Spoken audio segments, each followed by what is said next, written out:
Hello everyone, score mode channel पर आप सभी का वेलकम।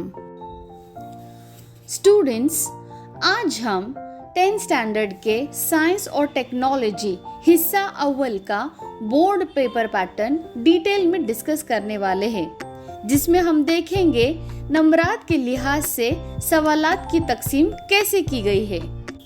जैसा कि आप जानते हैं, आपको साइंस 1 का 40 मार्क्स का पेपर लिखना होता है, जिसे 4 सवालात में तकसीम किया गया है।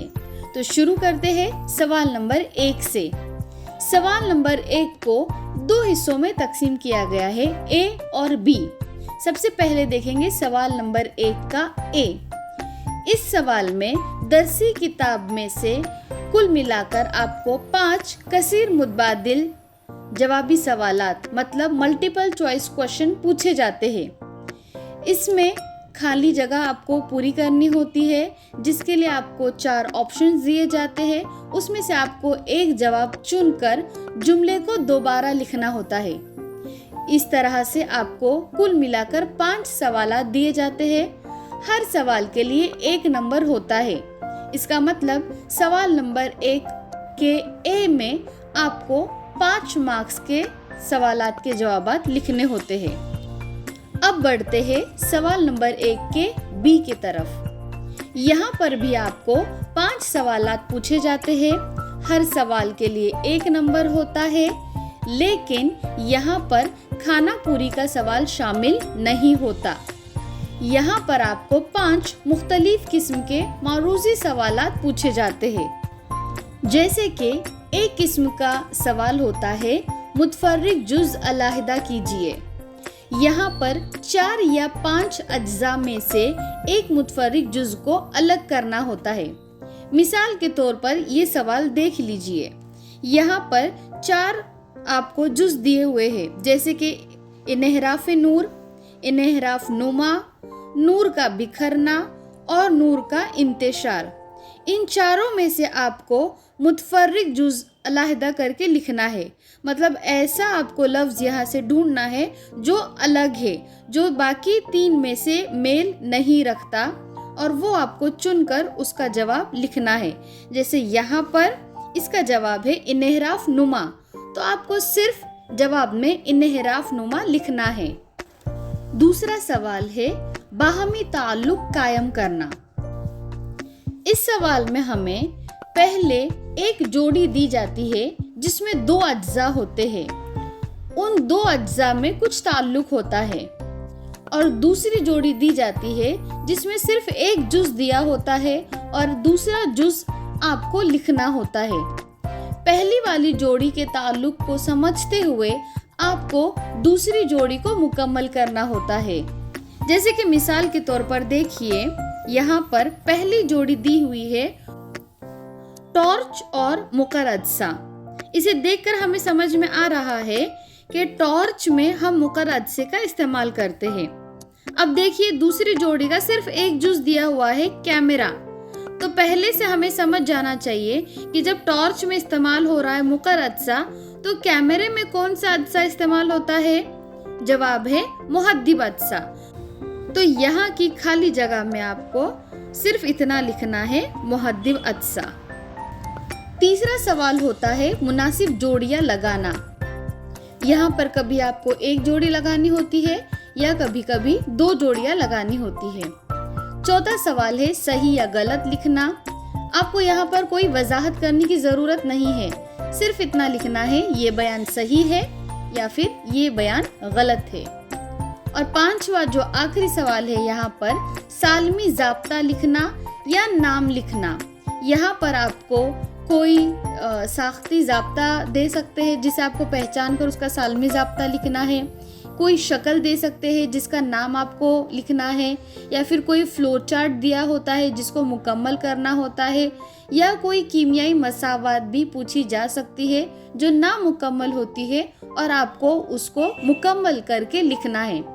तो इस तरीके से सवाल नंबर 1 का बी ख़त्म होता है, जो आपको 5 मार्क्स देता है। यहाँ पर कोई ऑप्शन नहीं है। सवाल नंबर 1 मुकम्मल तौर पर कंपलसरी आपको लिखना है, जो आपको 10 मार्क्स देता है। सवाल नंबर 2 को 2 हिस्सों में तकसीम किया गया है, ए और बी।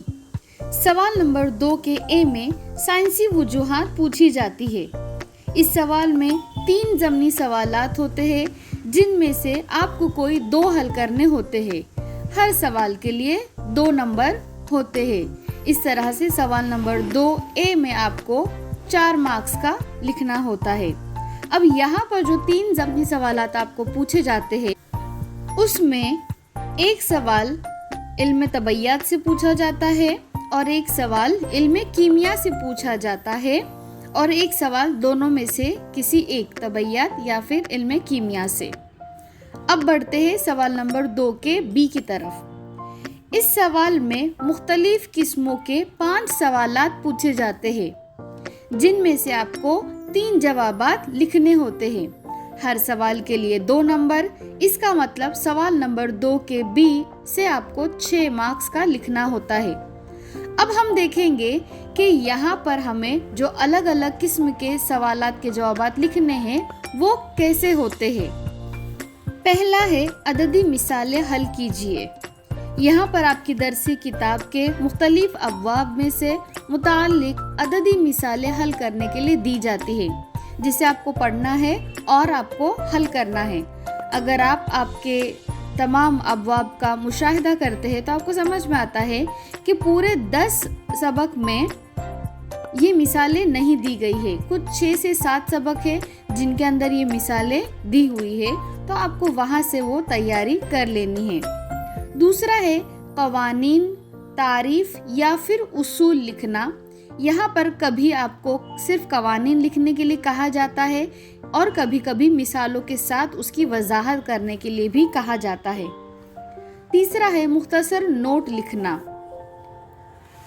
चौथा है कीमियाई तामुलात की वजाहत मसावात की मदद से करना।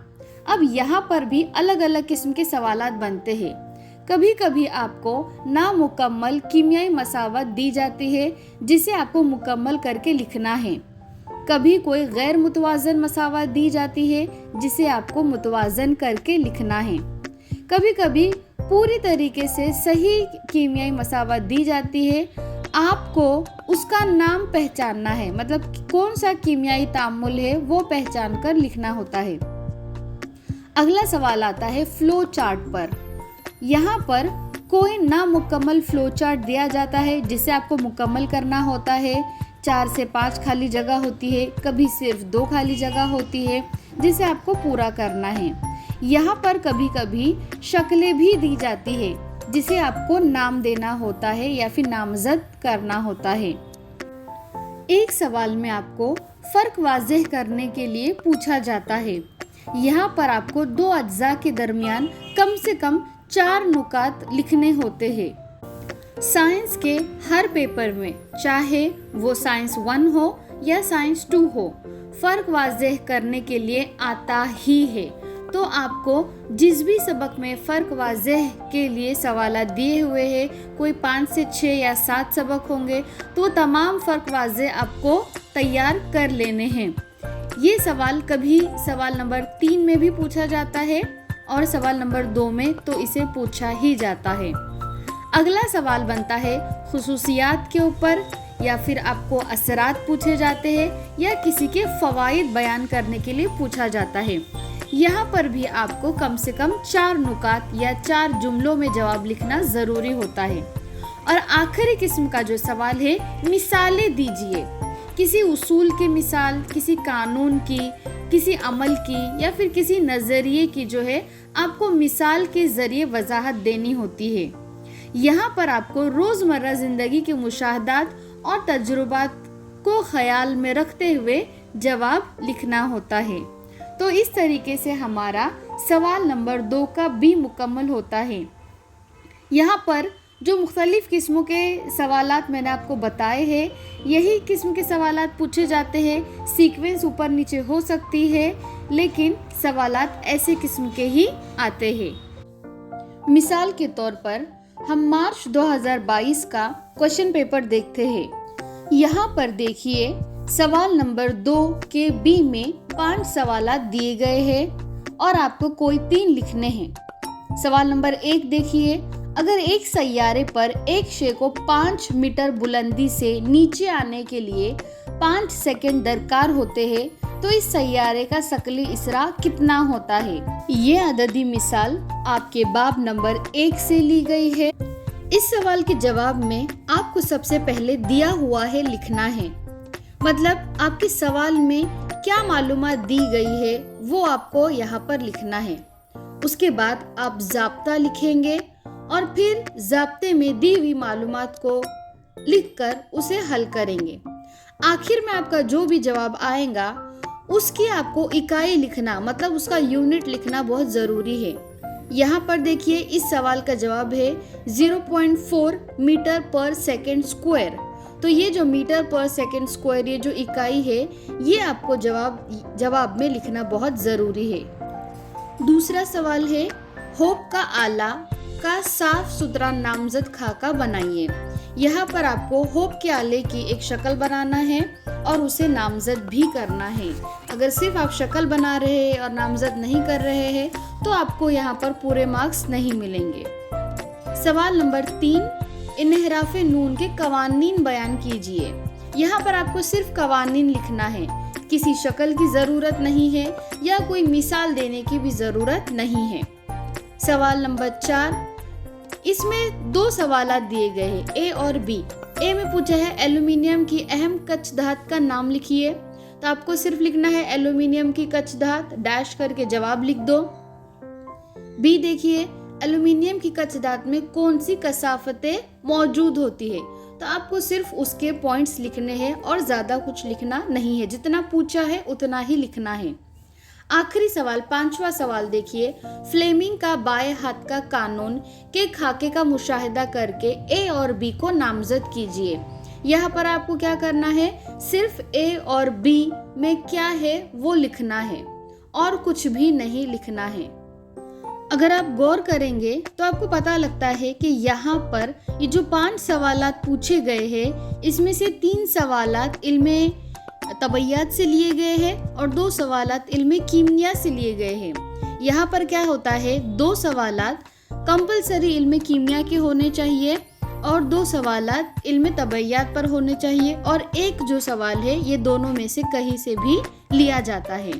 तो इस तरीके से आपका सवाल नंबर 2 बी के सवालात आपको हल करने होते हैं। अब बढ़ते हैं सवाल नंबर 3 की तरफ। इस सवाल में आपको कुल मिलाकर 8 सवालात पूछे जाते हैं, जिनमें से आपको 5 जवाबात लिखने होते हैं। हर सवाल के लिए 3 नंबर होते हैं। इसका मतलब सवाल नंबर 3 में आपको टोटल 15 मार्क्स का लिखना होता है। ये तमाम सवालात मुख्तलिफ किस्म के होते हैं, जैसे कि किसी बयान की वजाहत करना, किसी खामी या मसले के लिए हल तलाश करना, कोई शक्ल दी जाती है जिसे नामजद करना होता है, कोई खाका दिया जाता है जिसकी वजाहत करनी होती है, यहाँ कोई जदोल या चार्ट को मुकम्मल करना होता है या कभी कोई फ्लो चार्ट को मुकम्मल करना होता है, मिसालों की मदद से वजाहत करनी होती है, मिसालों के साथ कीमियाई मसावात की भी वजाहत करने के लिए यहाँ पर पूछा जाता है। इबारती या अदती मिसालों का हल करना, जैसा कि हमने सवाल नंबर 2 में डिस्कस किया है। खाका मुकम्मल कीजिए। फिर कोई शक्ल दी जाती है जिसे आपको पहचानना होता है और उस पर मबनी सवालों के जवाबात लिखने होते हैं। बिल्कुल ऐसा ही सवाल आपको सवाल नंबर 4 में भी पूछा जाता है। उसके बाद किसी सवाल का जवाब वजाहत के साथ लिखना, जैसे कोई नामुकम्मल खाके जैसे बरकी दौर, ग़िज़ाई ज़ंजीर वगैरह को मुकम्मल करना और वजाहत के साथ लिखना, कोई कानून या उसूल लिखना और उसकी वजाहत करना, और एक जो निहायत ही ज़रूरी सवाल यहाँ पर पूछा जाता है, इक़्तिबास मुकम्मल करना। आपके दरसी किताब से एक इक़्तिबास दिया जाता है जिसमें कम से कम 6 खाली जगह मौजूद होती है और उसके जवाबात आपको मुतबादिल में दिए गए होते हैं। सही जवाब चुनकर आपको इक्तबास को मुकम्मल करना होता है। ये सवाल लिखते हुए ध्यान रखना है कि आप सिर्फ जवाबात ना लिखें। मैंने देखा है काफ़ी बच्चे सिर्फ जवाबात लिख देते हैं, तो ऐसा नहीं करना है। यहाँ पर इक्तबास को लिखना बहुत ज़रूरी है। इक्तबास पूरा लिखकर जो जगह खाली है वहाँ पर आपको जवाबात भी लिखने होते हैं। अब हम देखेंगे आपके पेपर का सबसे आखिरी सवाल, सवाल नंबर 4। इसमें पूछे जाने वाले सवालात तकरीबन सवाल नंबर 3 में आने वाले सवालात के जैसे ही होते हैं। सवाल नंबर 4 में 2 सवालात होते हैं, जिसमें से आपको कोई एक लिखना होता है। एक जवाब लिखने पर 5 नंबरात दिए जाते हैं। इसका मतलब सवाल नंबर 4 में आपको 5 मार्क्स मिलते हैं। अब यहाँ पर कैसे क्वेश्चंस पूछे जाते हैं? शक्ल या खाके की बिना पर वजाहत करना, फिर दिया हुआ नामुकम्मल खाका मुकम्मल करना, जमात बंदी करते हुए मुफस्सिल जवाब लिखना। इक्तबास दिया जाता है आपको जो आपकी किताब से होता है और उस पर कम से कम 4 या 5 सवालात पूछे जाते हैं जिसका आपको जवाब लिखना होता है। नामुकम्मल खाका, चार्ट या जदौल को मुकम्मल करना, और कुछ कभी कभी जो सवालात जो होते हैं उनके जवाबात आपको तफसील से लिखने होते हैं। इन सवालात के जवाबात में हस्ब ज़रूरत शक्ल या खाका बनाकर वजाहत भी करनी होती है। और एक आखिरी किस्म है आपके सवाल की कि सवाल के मुताबिक नज़रियाती खाका बनाना और इसके कुछ अज्जा की वजाहत करना। तो इस तरह आपका साइंस 1 का पेपर मुकम्मल होता है। हम लोग क्विक रिवीजन करेंगे। सवाल नंबर 1 ए में MCQ पूछी जाती है जो 5 मार्क्स के लिए होती है। सवाल नंबर 1 बी में मुख्तलिफ किस्म के मौरूज़ी सवालात होते हैं। हर सवाल के लिए 1 नंबर, मतलब ये सवाल भी 5 मार्क्स के लिए होता है। सवाल नंबर 2 ए में साइंसी वजूहात पूछी जाती है, जिसमें से आपको 2 साइंसी वजूहात मिलती है और यहाँ पर कुल मिलाकर आपको 4 मार्क्स मिलते हैं। सवाल नंबर 2 के बी में 5 सवालात में से कोई 3 सवाल हल करने होते हैं, जिससे आपको 6 मार्क्स हासिल होते हैं। सवाल नंबर 3, जैसे कि मैंने आपको बताया, ये सबसे बड़ा सवाल है। यहाँ पर आपको कोई 5 सवालात हल करने होते हैं जो आपको 15 मार्क्स देते हैं। और सवाल नंबर 4 आखिरी सवाल, यहाँ पर आपको कोई एक जवाब लिखना है जो 5 मार्क्स का होता है। तो कुल मिलाकर आपका पेपर 40 मार्क्स का हो गया। उम्मीद है आपके बोर्ड एग्ज़ाम प्रिपरेशन के लिए ये वीडियो बहुत हेल्पफुल रहेगा। अगर आपको कोई दिक्कत या कोई परेशानी है, कोई भी कंफ्यूजन है, तो कमेंट बॉक्स में ज़रूर लिख दें। अगर आपको वीडियो पसंद आई हो तो इसे ज़रूर लाइक करें, अपने फ्रेंड्स के साथ शेयर करें और ज़्यादा अपडेट्स के लिए चैनल को सब्सक्राइब कीजिए। All the best and score more in your exam. Thank you.